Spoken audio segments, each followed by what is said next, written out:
2015ರಲ್ಲಿ ಹಿಂದುಳಿದ ವರ್ಗಗಳ ಆಯೋಗದಿಂದ ಮಾಡಿರ್ತಕ್ಕಂಥ ವರದಿ ಏನಿದೆ, ಹಿಂದುಳಿದ ವರ್ಗದ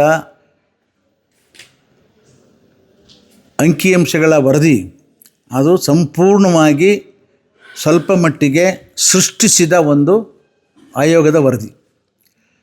ಪಾರದರ್ಶಕವಾಗಿ ಅದನ್ನು ತಯಾರು ಮಾಡಿಲ್ಲ ಅಂತಕ್ಕಂಥದ್ದು ನನ್ನ ಸ್ಪಷ್ಟ ನಿಲುವು. ಅದಕ್ಕೆ ಸಾಕ್ಷಿ ಆಧಾರಗಳು ಬೇಕಾದಷ್ಟಿದೆ. ಆದರೆ ಇನ್ನು ಮುಂದೇನಾದರೂ ಸಹ ಮುಖ್ಯಮಂತ್ರಿಗಳು ಮಾಡೋದಾದರೆ ಪಾರದರ್ಶಕವಾಗಿ ಮಾಡಬೇಕು ಸರ್ವೇನ ಅಂತಕ್ಕಂಥದ್ದು ಒಂದು ಮನವಿ.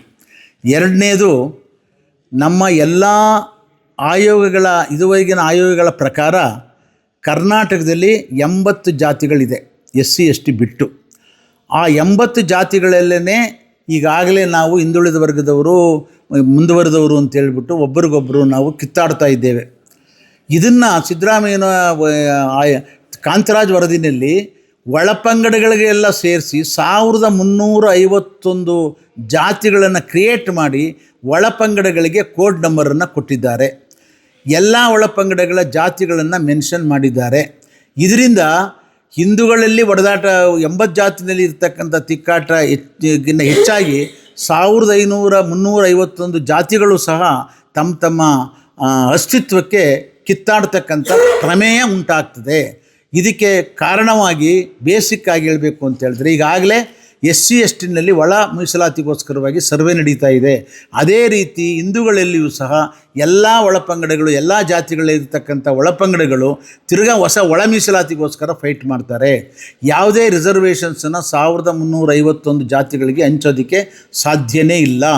ಇದು ಎರಡನೇದು. ಮೂರನೇದಾಗಿ 1995ರ ಹಿಂದುಳಿದ ವರ್ಗಗಳ ಸರ್ಕಾರಿ ಕಮಿಷನ್ನ ರಿಪೋರ್ಟು ಕಲಂ 11 ಪ್ರಕಾರ ಪರ್ಫಾರ್ಮೆನ್ಸ್ ರಿಪೋರ್ಟ್ನ ಮೊದಲು ತಯಾರು ಮಾಡಬೇಕು. ಪರ್ಫಾರ್ಮೆನ್ಸ್ ರಿಪೋರ್ಟ್ ಅಂದರೆ 1995-94ರಿಂದ ಇವತ್ತಿನವರೆಗೆ 30 ವರ್ಷದಲ್ಲಿ ರಿಸರ್ವೇಷನ್ಸ್ನಲ್ಲಿ ಯಾವ್ಯಾವ ಜಾತಿಗಳು ಯಾವ್ಯಾವ ಕ್ಯಾಟಗರಿನಲ್ಲಿ ಇದ್ದಾರೆ, ಆಯಾ ಕ್ಯಾಟಗರಿಗಳಲ್ಲಿ ಎಷ್ಟು ಲಾಭವನ್ನು ತಿಂದಿದ್ದಾರೆ ಅವರು, ಒಂದು ಜಾತಿಯವರು, ಯಾರಿಗೆ ಅನ್ಯಾಯ ಆಗಿದೆ ಮೀಸಲಾತಿಯಿಂದ, ಈ ಅನ್ಯಾಯ ಆಗಿರ್ತಕ್ಕಂಥವ್ರನ್ನ ಹೊರಗಡೆ ಇದ್ರೂ ಸಹ ಅವ್ರಿಗೆ ಪ್ರಮೋಷನ್ ಕೊಡಬೇಕು, ಯಾರು ಹೆಚ್ಚಿನ ಪ್ರಯೋಜನ ಪಡೆದೇ ಇದ್ದಾರೋ ಅವ್ರನ್ನ ಹೊರಗೆ ತೆಗಿಬೇಕು ಅಂತಕ್ಕಂಥದ್ದು 11(1) ಇರ್ತಕ್ಕಂಥದ್ದು. ಇದು ಮುಖ್ಯಮಂತ್ರಿಗಳು ಒಪ್ತಾರೆ. ಆದರೆ ಆ 11(1) ಏನು ಹೇಳ್ತಾರೆ ಅದ್ರ ಪ್ರಕಾರ ಇವರು ಪರ್ಫಾರ್ಮೆನ್ಸ್ ರಿಪೋರ್ಟ್ನ ತಯಾರು ಮಾಡಿಲ್ಲ. ತಯಾರು ಮಾಡದೇ ಇರೋದರಿಂದ ಇವರೇನು ಮಾಡಿದ್ದಾರೆ, ಯಾರು ಹೆಚ್ಚಿನ ಪ್ರಯೋಜನವನ್ನು ಪಡೆದಿದ್ದಾರೋ ಮೀಸಲಾತಿನಲ್ಲಿ ಅವ್ರಿಗೆ ಅವರ ಸ್ವಂತ ಹಿತಾಸಕ್ತಿಗೋಸ್ಕರ ಸಿದ್ದರಾಮಯ್ಯನವರು ಕ್ಯಾಟಗರಿ 1A ಕ್ರಿಯೇಟ್ ಮಾಡಿ ಅವ್ರನ್ನ ಪ್ರಮೋಷನ್ ಕೊಟ್ಟಿದ್ದಾರೆ. ಯಾರು ತೊಂದರೆಗೀಡಾಗಿದ್ದಾರೋ ಅವ್ರನ್ನ ಕೆಳಗಡೆನೇ ಬಿಟ್ಟಿದ್ದಾರೆ. ಇದು ಮಹಾ ಅಪರಾಧ. ಇದು ನಾವೆಲ್ಲ ಹಿಂದುಳಿದ ಕುರುಬ ಜಾತಿಗೆ ಆಮೇಲೆ ಇದನ್ನು ಡಿವೈಡ್ ಮಾಡಿರ್ತಕ್ಕಂಥದ್ದು ಭಾಳ ಅನ್ಯಾಯ. ಕುರುಬರನ್ನ ಕುರುಬ ಪ್ಲಸ್ ಒಳ ಪಂಗಡಗಳು ಅಂತ ಹೇಳ್ಬಿಟ್ಟು ಒಗ್ಗಟ್ಟಾಗಿಟ್ಟಿದ್ದಾರೆ. ಮುಸ್ಲಿಮ್ಸು ಪ್ಲಸ್ ಒಳಪಂಗಡಗಳು ಅಂತ ಒಂದಿಟ್ಟಿದ್ದಾರೆ. ಆದರೆ ಎಲ್ಲ ಜಾತಿಗಳನ್ನು ಒಳಪಂಗಡಗಳನ್ನು ಡಿವೈಡ್ ಮಾಡಿದ್ದಾರೆ. ಇದು ತಾರತಮ್ಯ ಅಲ್ವಾ? ಮತ್ತು ಎರಡು ಗುಂಪುಗಳಿಗೆ ಮಾತ್ರ ಒಳಪಂಗಡಗಳನ್ನ ಜಾತಿ ಅಂಕಿ ಕೊಟ್ಟಿಲ್ಲ, ಬೇರೆಯವ್ರಿಗೆಲ್ಲ ಅಂಕಿ ಕೊಟ್ಟಿರೋ ಉದ್ದೇಶ ಏನು ಇವ್ರದ್ದು? ರಾಜಕೀಯವಾಗಿ ಎಲ್ಲ ಕಿತ್ತಾಡಲಿ ಅಂತಲ್ಲ, ರಾಜಕೀಯವಾಗಿ ಇವ್ರು ಬೆನಿಫಿಟ್ ತಗೊಳ್ಳೋದಕ್ಕೋಸ್ಕರ ಇದರಿಂದ ಇದನ್ನು ಅತ್ಯಂತ ಹಿಂದುಳಿದ ವರ್ಗಗಳಿಗೆ ಮಾಡಿರ್ತಕ್ಕಂಥ ಅವಮಾನ. ಮತ್ತು ತಮ್ಮ ಅಧಿಕಾರ ಇದೆ ಅಂಥೇಳಿ ತಮ್ಮ ವರ್ಗಕ್ಕೆ ಹೆಚ್ಚಿನ ಪ್ರೋತ್ಸಾಹ ಕೊಡ್ತಾ ಇರೋದ್ರಿಂದ 26-28% ಇರ್ತಕ್ಕಂಥ ಸಣ್ಣ ಹಿಂದುಳಿದ ಜಾತಿಗಳು ನಾವೆಲ್ಲರೂ ಒಗ್ಗಟ್ಟಾಗಿ ನಮ್ಮ ಅಸ್ತಿತ್ವವನ್ನು ಕಾಪಾಡಿಕೊಳ್ಳೋದಕ್ಕೋಸ್ಕರ ಒಗ್ಗಟ್ಟಾಗಬೇಕಾಗಿದೆ ಅಂಥೇಳಿ ನಮ್ಮ ಮಾಧ್ಯಮ ಸ್ನೇಹಿತರ ಮೂಲಕ ನಮ್ಮ ಎಲ್ಲ ಹಿಂದುಳಿದ ವರ್ಗದವರಿಗೆ ನಾನು ಮನವಿಯನ್ನು ಮಾಡ್ತಾ ಇದ್ದೇನೆ. ನಾವು ಎಲ್ಲ ಹಿಂದುಳಿದ ವರ್ಗದವರು ಸಣ್ಣ ಜಾತಿಯವರೆಲ್ಲ ಸೇರಬೇಕಾಗ್ತದೆ. ನಾವು 28% ಇರ್ತಕ್ಕಂಥವ್ರು ಒಗ್ಗಟ್ಟಾಗಿ ನಮ್ಮ ಅಸ್ತಿತ್ವವನ್ನು ಉಳಿಸ್ಕೊಳ್ಬೇಕು. ಇದು ನನ್ನ ತತ್ವ. ಇನ್ನು ಮುಂದೆ ಏನಾದರೂ ಇವರು ಮಾಡಬೇಕಾಗಿದ್ರೆ, ಈಗ 162 ಕೋಟಿ ಬಗ್ಗೆ ಈ ಸರ್ವೆ ಮಾಡ್ತಕ್ಕಂಥದ್ರ ಬಗ್ಗೆ ನಾನು 2015ರಲ್ಲಿ ವಿಧಾನ ಪರಿಷತ್ತಿನಲ್ಲಿ ಪ್ರಸ್ತಾಪ ಮಾಡಿ ಇವರಿಗೆ ಕೆಲವು ಸಲಹೆಗಳನ್ನು ಕೊಟ್ಟಿದ್ದೆ. ಆ ಸಲಹೆಗಳನ್ನು ಕಾಂತರಾಜ್ ಅವರು ಒಪ್ಪಿದ್ರು. ಆದರೂ ಸಹ ತಪ್ಪು ಸರ್ವೆಯನ್ನು ಮಾಡಿ ಈಗ 162 ಕೋಟಿಗೆ ತಿಲಾಂಜಲಿ ಹೇಳಿದ್ರಲ್ಲ, ಇದರ ಜವಾಬ್ದಾರಿಯನ್ನು ಯಾರು ಹೊರಬೇಕು? ಯಾರು 162 ಕೋಟಿ ಕೊಡಬೇಕಿದನ್ನು? ಈಗ ಮುಂದೆ ಮಾಡ್ತಕ್ಕಂಥ ಸರ್ವೆಯನ್ನು ಇದೇ ರೀತಿ ಮಾಡಿದ್ರೆ ಪುನಃ ಅನಾವಶ್ಯಕವಾಗಿ ಸರ್ಕಾರಿಯ ನೌಕರರ ಸೇವೆ ವೇಸ್ಟು ಮತ್ತು ಹಣನೂ ವೇಸ್ಟ್ ಆಗ್ತದೆ. ಇದು ಆಗಬಾರ್ದು. ಅದರಿಂದ ಸಿದ್ದರಾಮಯ್ಯನವರು ಸ್ವಲ್ಪ ಎಚ್ಚರಿಕೆಯಿಂದ ಸರ್ವೆ ಮಾಡಿಸ್ಬೇಕು. ಮತ್ತು ಮುಂದೆ ಸರ್ವೆ ಮಾಡ್ತಕ್ಕಂಥದ್ದು ಜನಾಂಗದ ಅನುಕೂಲಕ್ಕಲ್ಲ. ಏಕೆಂದರೆ ಇವರೇ ಇರ್ತಾರೆ. ಈಗ 10 ವರ್ಷ 12 ವರ್ಷ ಇದ್ದೇ ಮಾಡಲಿಲ್ಲ, ಇನ್ನು ಮುಂದೆ 12 ವರ್ಷ ಇರಬೇಕಲ್ಲ ಇವರು ಮಾಡೋದಕ್ಕೆ. ಆದ್ದರಿಂದ ಸಿದ್ದರಾಮಯ್ಯನವರು ಬರೀ ಹಿಂದುಳಿದ ವರ್ಗದವರ ಹೆಸರನ್ನ ನಾಟಕ ಆಡ್ತಾ ಇದ್ದಾರೆ.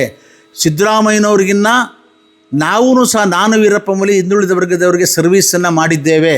ಇದಕ್ಕೆ ಕಾರಣ ಪ್ರಸ್ತುತ ಇರ್ತಕ್ಕಂಥ ಹಿಂದುಳಿದ ವರ್ಗದ ರಿಪೋರ್ಟನ್ನು ನಾನು ವೀರಪ್ಪ ಮೊಯ್ಲಿ ಅವರು ಸೇರಿ ಮಾಡಿರ್ತಕ್ಕಂಥದ್ದು.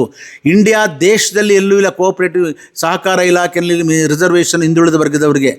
ನಾನು BJP ಸರ್ಕಾರದಲ್ಲಿ ಇದ್ದ ಸ್ವಲ್ಪ ದಿವಸದಲ್ಲಿ ಹಿಂದುಳಿದ ವರ್ಗದವರಿಗೆ 2 ಮೀಸಲಾತಿಯನ್ನು ತಂದಿದ್ದೇನೆ, ಆ್ಯಕ್ಟನ್ನು ಚೇಂಜ್ ಮಾಡಿ. ಅಂಥದ್ದನ್ನು ಸಿದ್ದರಾಮಯ್ಯ ಯಾವುದೂ ಮಾಡಿಲ್ಲ. ನಾವೇ ಸಿದ್ದರಾಮಯ್ಯನಿಂದ ಹೆಚ್ಚಿಗೆ ಹೋರಾಟ ಮಾಡಿದ್ದೀವಿ. ಆದರೆ ಸಿದ್ದರಾಮಯ್ಯನವ್ರಿಗೆ ಅವರು ದೊಡ್ಡ ಕಮ್ಯುನಿಟಿಲಿದ್ದಾರೆ, ಮೆರೆಸೋರಿದ್ದಾರೆ. ನಾವು ಸಣ್ಣ ಕಮ್ಯುನಿಟಿಲಿದ್ದೀವಿ, ನಮ್ಮನ್ನು ಮೆರೆಸೋರು ಯಾರೂ ಇಲ್ಲ, ನನ್ನ ವೀರಪ್ಪ ಮೊಯ್ಲಿ ಅವ್ರದ್ದು. ಆದ್ದರಿಂದ ನಾವು ಬೆಳಕಿಗೆ ಬಂದಿಲ್ಲ ಅಷ್ಟೇ, ಆದರೆ ನಮ್ಮ ಸೇವೆ ಹಿಂದುಳಿದ ವರ್ಗದವರಿಗೆ ನಮ್ಮ ಪ್ರಾಣವನ್ನು ಒತ್ತೆ ಇಟ್ಟು ಹೋರಾಟ ಮಾಡಿದ್ದೀವಿ ನಾವು ಸಹ. ಇದು ಇವತ್ತಿನ ದಿವಸ ನಾನು ಪತ್ರಿಕೆಗೆ ಹೇಳಿರ್ತಕ್ಕಂಥದ್ದು ಇಷ್ಟೇ. ಇದರ ಆಧಾರದ ಮೇಲೆ ಮುಂದೆ ರಿಪೋರ್ಟ್ ಮಾಡಿ. ಇದಕ್ಕೆ ಈ 162 ಕೋಟಿ ಹಾಳಾಗಬೇಕಾಗಿದ್ದರೆ ಸಿದ್ದರಾಮಯ್ಯನವರು ಕೊಟ್ಟಂಥ ಇನ್ಸ್ಟ್ರಕ್ಷನ್ಸ್ ಏನಿದೆ ಆಯೋಗಕ್ಕೆ, ಅದನ್ನು ತಿದ್ದಿ ಅವರು ಅದನ್ನು ಸಂಪೂರ್ಣವಾಗಿ ಸೃಷ್ಟಿ ಮಾಡಿರ್ತಕ್ಕಂಥದ್ದು 2 ಕಮ್ಯುನಿಟಿಗೆ ಫೇವರ್ ಮಾಡೋದಕ್ಕೆ. ಅದು ನೇರವಾಗಿ ಕಾಣಿಸ್ತಾ ಇದೆ, ನೇರವಾಗಿ ಕಣ್ಣು ಕಾಣಿಸ್ತಾ ಇದೆ. ಆದ್ದರಿಂದ ಇದರ ಜವಾಬ್ದಾರಿಯನ್ನು ಸಿದ್ದರಾಮಯ್ಯನವರು ಹೊರಬೇಕು ಅಂತೇಳಿ ನಾನು ಮಾಡ್ತಾಯಿದ್ದೀನಿ. ಮತ್ತು ನಾನು ಸಲಹೆಗಳನ್ನು ಕೊಟ್ಟಿದ್ದೇನೆ. ಒಳಪಂಗಡಗಳ ಹೆಸರನ್ನು ಎತ್ತಬೇಡಿ. ನಾವು ಸಣ್ಣ ಕಮ್ಯುನಿಟಿ ಇದ್ದೀವಿ, ನಮ್ಮನ್ನು ಮೆರೆಸೋರು ಯಾರೂ ಇಲ್ಲ, ನನ್ನ ವೀರಪ್ಪ ಮೊಯ್ಲಿ ಅವ್ರದ್ದು. ಆದ್ದರಿಂದ ನಾವು ಬೆಳಕಿಗೆ ಬಂದಿಲ್ಲ ಅಷ್ಟೇ, ಆದರೆ ನಮ್ಮ ಸೇವೆ ಹಿಂದುಳಿದ ವರ್ಗದವರಿಗೆ ನಮ್ಮ ಪ್ರಾಣವನ್ನು ಒತ್ತೆ ಇಟ್ಟು ಹೋರಾಟ ಮಾಡಿದ್ದೀವಿ ನಾವು ಸಹ. ಇದು ಇವತ್ತಿನ ದಿವಸ ನಾನು ಪತ್ರಿಕೆಗೆ ಹೇಳಿರ್ತಕ್ಕಂಥದ್ದು ಇಷ್ಟೇ. ಇದರ ಆಧಾರದ ಮೇಲೆ ಮುಂದೆ ರಿಪೋರ್ಟ್ ಮಾಡಿ.